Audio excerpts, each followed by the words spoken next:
President Joe Biden and Yoon Suk-yeol will hold the summit on Saturday. Likely discussion topics include economic and security issues. The nation's top interagency reports North Korea is looking for the perfect timing to conduct a nuclear test after all preparations are complete. Official campaigning period for the June 1st local and by-elections begins. Rival parties are pulling out all the stops to woo voters.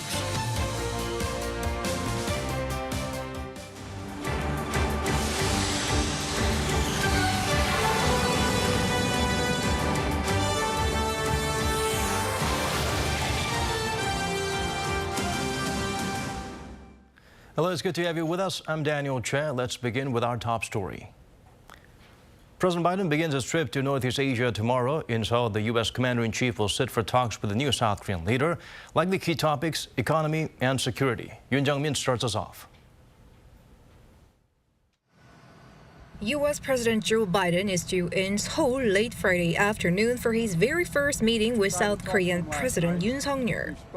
White House National Security Advisor Jake Sullivan said Mr. Biden's first trip to South Korea and the Indo-Pacific as president will serve as an opportunity to reaffirm and reinforce Washington's vital security alliance with Seoul and deepen their vibrant economic partnership.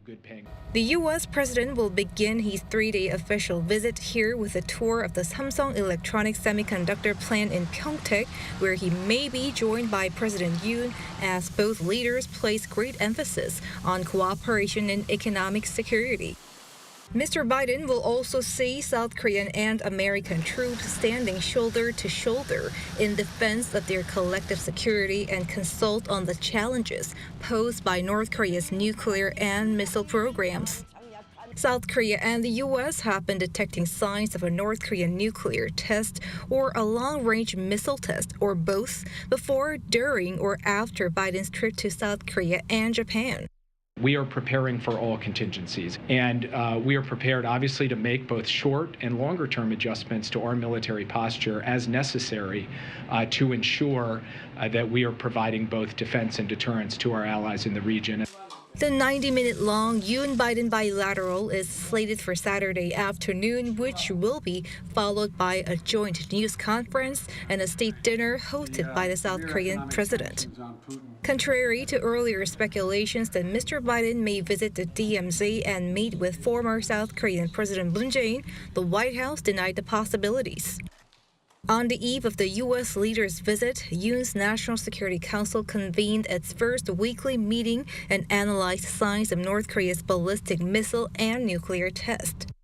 President Yoon's National Security Advisor Kim Sung-han also held a virtual introductory meeting with his Japanese counterpart Takeo Akiba to discuss bilateral and trilateral security cooperation with the U.S. on regional and global issues.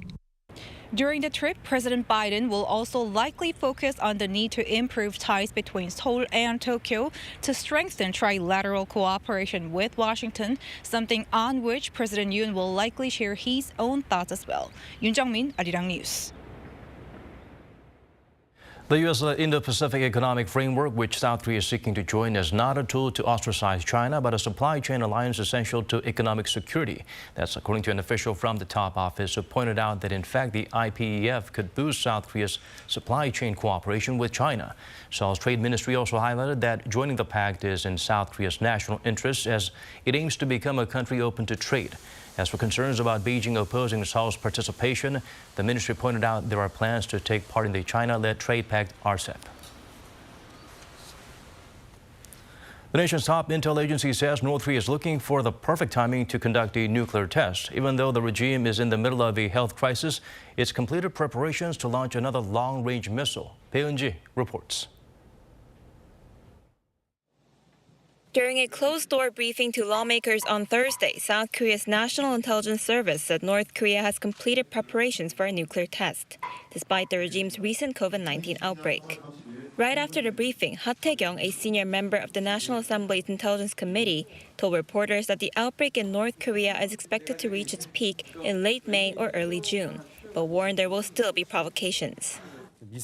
Even though North Korea is struggling from COVID-19, it is showing signs of a missile launch. It's completed its preparations for a nuclear test and is looking for the perfect timing. This came a day after Kim Tae-hyo, the first deputy chief of the Presidential National Security Office, said that the possibility of North Korea conducting a nuclear test by this weekend is relatively low, but preparations for an ICBM launch are believed to be imminent. According to a military source, South Korea and the U.S. have reportedly detected the movement of vehicles that inject fuel into missiles. North Korea uses liquid fuel made up of hypertoxic materials, so once the fuel is injected, the missile needs to be fired within a few days. So it's likely that the North will carry out a major provocation during U.S. President Joe Biden's visit to Seoul this week. 배은지, Arirang News. North Korea reported nearly 2 million COVID-19 cases in total. Even if the regime lacks testing capability, it has not responded to Seoul's offer for help. Min Suk-hyun tells us more. North Korea has reported over 260,000 new fever cases and one additional death. The figures were from 6 p.m. Tuesday to 6 p.m. Wednesday. The North state-run Korean Central News Agency said that the total number of cases is now nearing 2 million. People are being told to wear masks, and in fact, they're being advised to wear 2 masks to limit their exposure to the virus. It's been just a week since Pyongyang confirmed its first COVID-19 infection after claiming to be virus-free for over 2 years.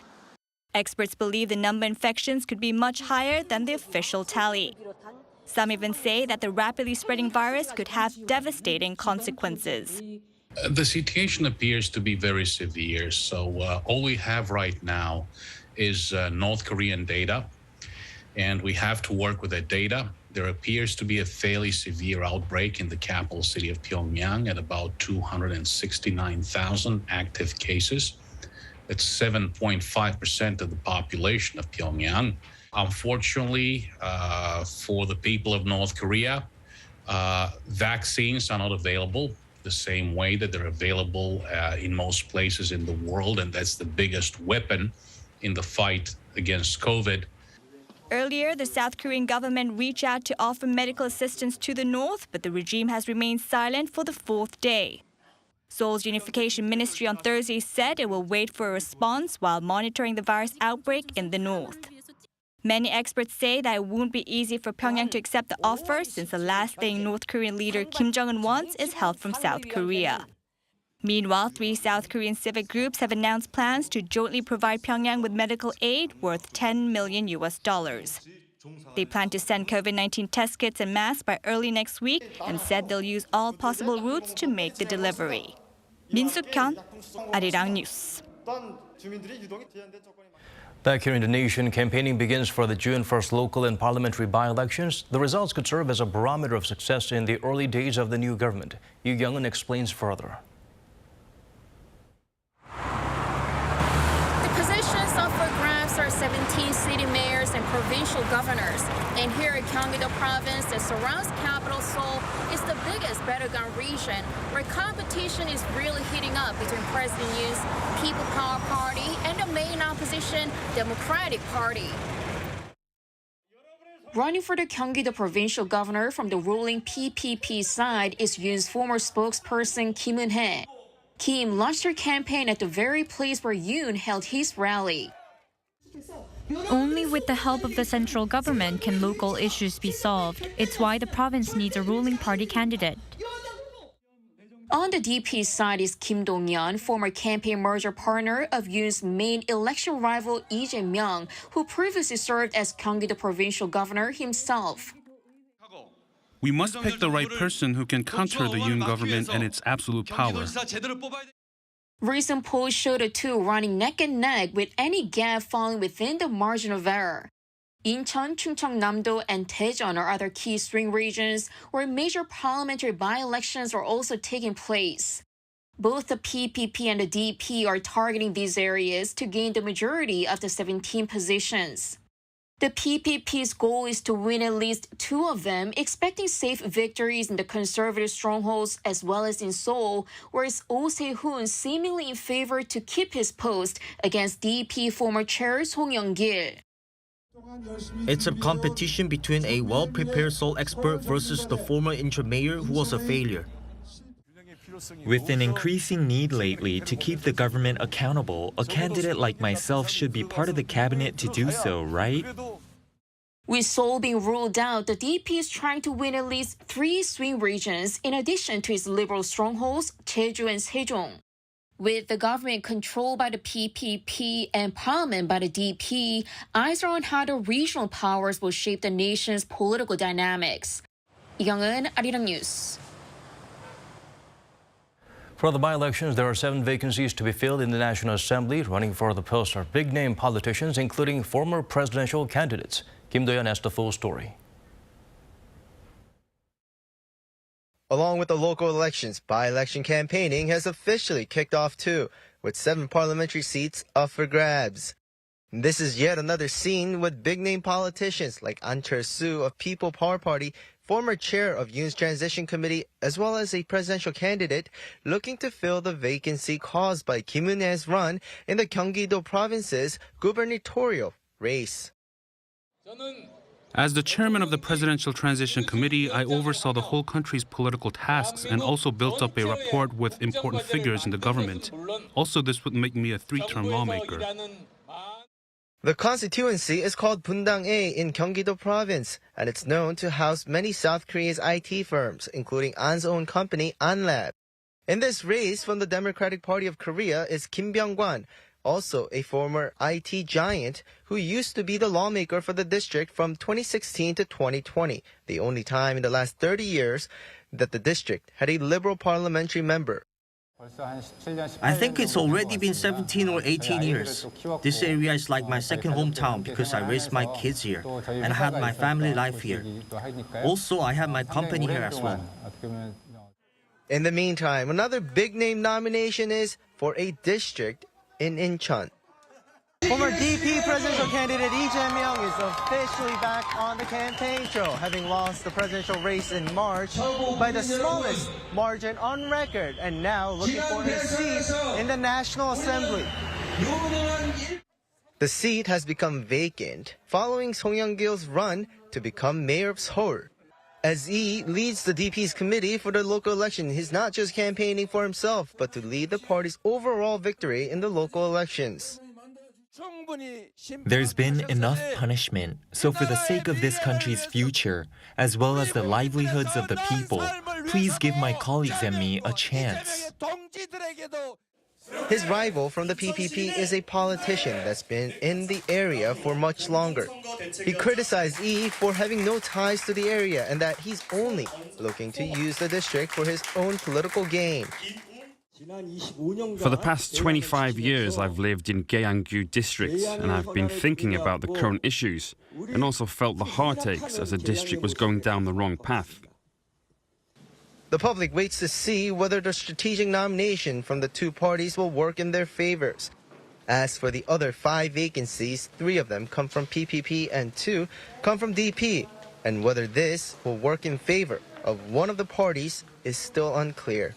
Kim Do-yeon, Arirang News.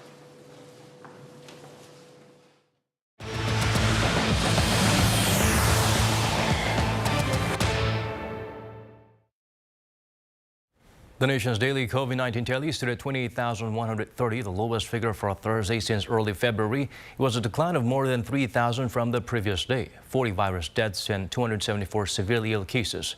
Come Friday, authorities will announce if the country will transition to the so-called landing phase of the pandemic. This would mean infected people won't have to self-isolate for 7 days. They might also allow in-person visits at nursing homes beyond the current cutoff this Sunday. These facilities have seen a drop in cases even after such visits were resumed in late April. The average monthly income of a household in South Korea now stands at about $3,800. According to Statistics Korea, the figures for Q1 increased more than 10% on year. By type, earned income from work accounted for 64%, from businesses about 18%. Average monthly spending by households was around $2,700, up 6% on year. Spending on food and lodging spiked around 14%. Health expenditures rose some 7.5%. NATO believes there won't be major breakthroughs in the Ukraine crisis anytime soon. Russia says more than 1,700 soldiers have surrendered in Mariupol, possibly meaning that standoff is over. In the meantime, American diplomats are returning to Ukraine, now with a new ambassador. Han Sung-woo has the latest. The North Atlantic Treaty Organization predicts that neither Ukraine nor Russia will enjoy significant gains on the battlefield in the coming weeks. That's according to an informed NATO official who did tell CNN on Wednesday, though, there's an ongoing discussion within the alliance that the momentum has shifted considerably in favor of Ukraine. NATO circles are also allegedly debating whether Kyiv can possibly retake Crimea and the Donbas territories seized by Russia and Russian-backed separatists, respectively. And so we see that in the third month of a full-scale war, Russia is trying to find its wonder weapon, allegedly laser. This all clearly shows the complete failure of the mission. But the status of the besieged Azovstal steelworks complex in the demolished southern port city of Mariupol remains unknown, with Ukraine tight-lipped on the situation and how negotiations to exchange soldiers for Russian prisoners are proceeding. Moscow now claims that more than 1,700 Ukrainian troops have surrendered at the steel plant since May 16th, most of them having been moved to a pre-trial detention center. In the meantime, the United States has reopened its embassy in Kyiv, nearly 3 months after evacuating American diplomats from there when the war began. Not long after on Wednesday, the Senate confirmed veteran Foreign Service Officer Bridget Brink as U.S. ambassador to Ukraine, a post that's been vacant since 2019. This comes as U.S. President Joe Biden gets ready to meet the leaders of Finland and Sweden in Washington on Thursday. The two European states, in response to Russia's aggressions in Ukraine, formally applied to join NATO just a day earlier, a move that's being heavily scrutinized by Turkey but welcomed by the U.S. Unanimously, President Biden's national security team emphatically supported the entry of Finland and Sweden into the NATO alliance on the grounds that they have already proven themselves as highly capable security partners. Russia, meanwhile, reportedly plans on legalizing cryptocurrencies as a means of payment. Its trade minister, Denis Mantrov, said that day will come sooner or later, suggesting the government may be edging closer to settling its prior differences with Russia's central bank. Han Sung-woo, Arirang News. U.S. stocks plunged over fears of a possible recession. Earnings from Target were down more than 50% on supply chain costs. The Dow saw the biggest decline in almost 2 years. The S&P 500 is on the brink of a bear market. Here's Kim Hyun-sung with a breakdown of the digits. Investors worrying a recession is looming saw U.S. stocks fall on Wednesday by the most in 2 years. The Dow Jones Industrial Average shed more than 1,000 points for its worst session since June 2020. It was an even bigger decline on the S&P 500 at more than 4%, also its biggest decline in 2 years. And the more volatile Nasdaq with its tech shares saw a loss of 4.73%, its second worst decline of the year. Year to date, the S&P 500 is down more than 18%, on the brink of the 20% threshold that would mean a bear market. For the Nasdaq, once again, the drop is steeper. So far this year, it's lost more than a quarter of its value. Much of the sell-off was prompted by U.S. retailer Target reporting profits down more than 50% in the first quarter, largely due to higher fuel and freight costs. Shares of Target tumbled almost 25%.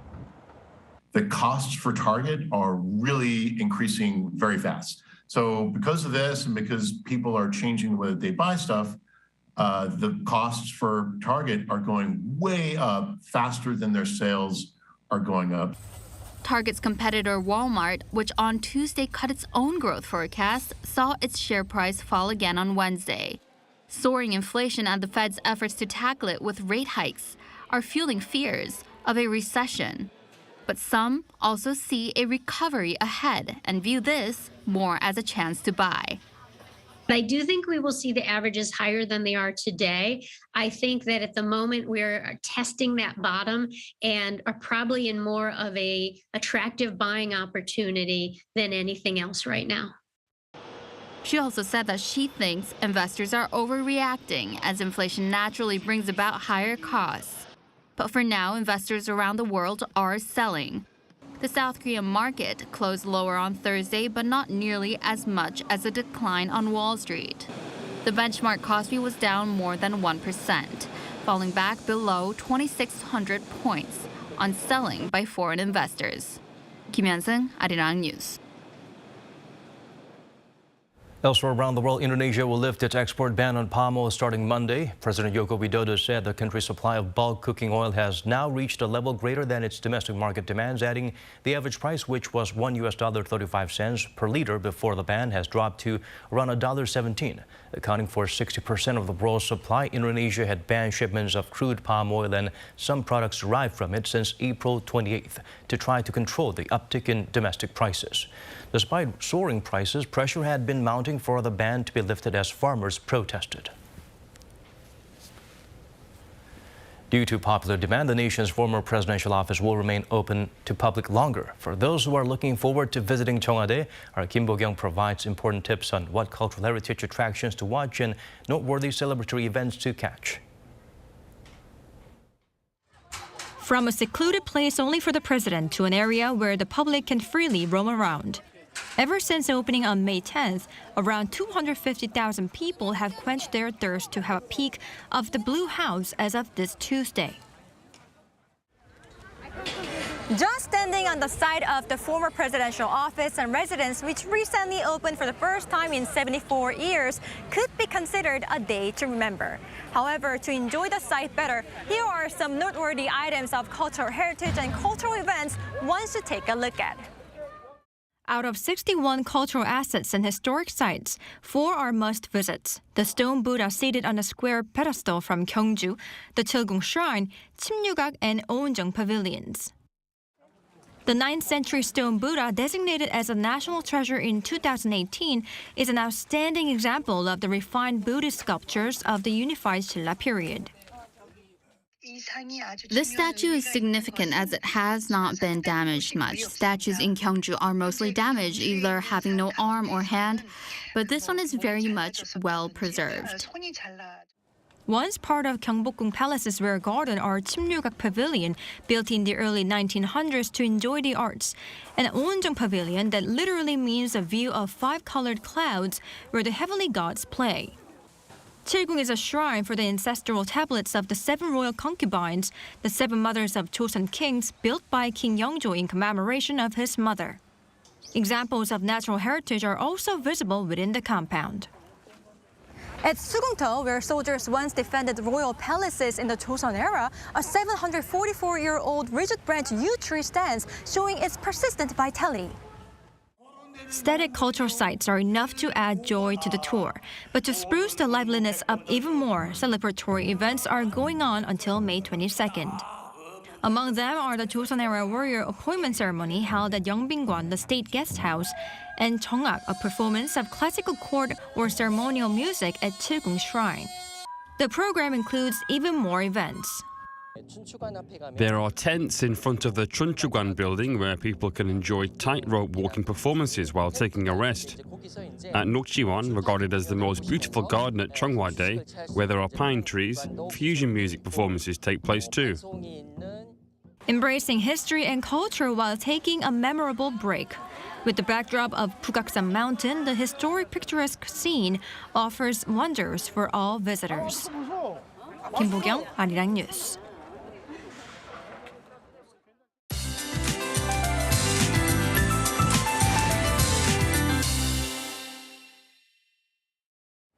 Fluctuation in temperatures will continue tomorrow in South Korea. Mornings and nights will stay breezy, while daytime temperatures will spike significantly. Temperature gaps will be wide, with most regions seeing a difference of 10 degrees or more. Seoul will see a gap of 11 degrees, while places like Uiseong will see a difference of nearly 20 degrees. And dry spells are intensifying across Gangwon-do and Gyeonggi-do provinces. Advisories are in place for these regions, so please be careful with anything that can start a fire.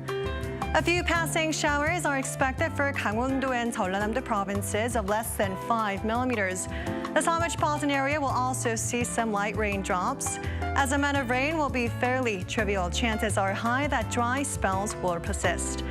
Morning lows in Seoul and Gwangju will start up at 15 degrees. As for the daily highs, Seoul will get up to 26 degrees, Chuncheon and Gwangju 27, Jeju will reach 24 degrees Celsius. The capital region will be scorching next week with highs of 30 degrees Celsius. That's all for now, and here are the weather conditions around the world.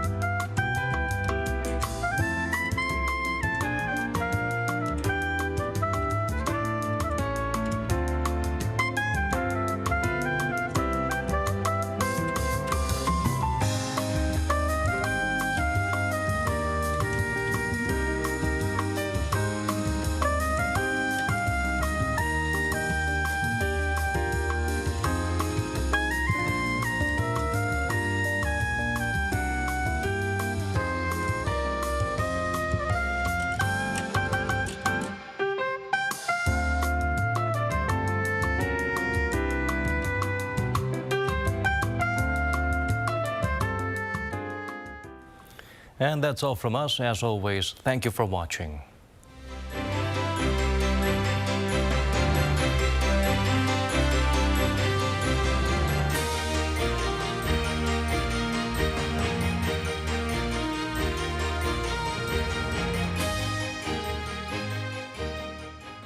전통과 새로움이 만나 더 큰 가치를 만들어갑니다.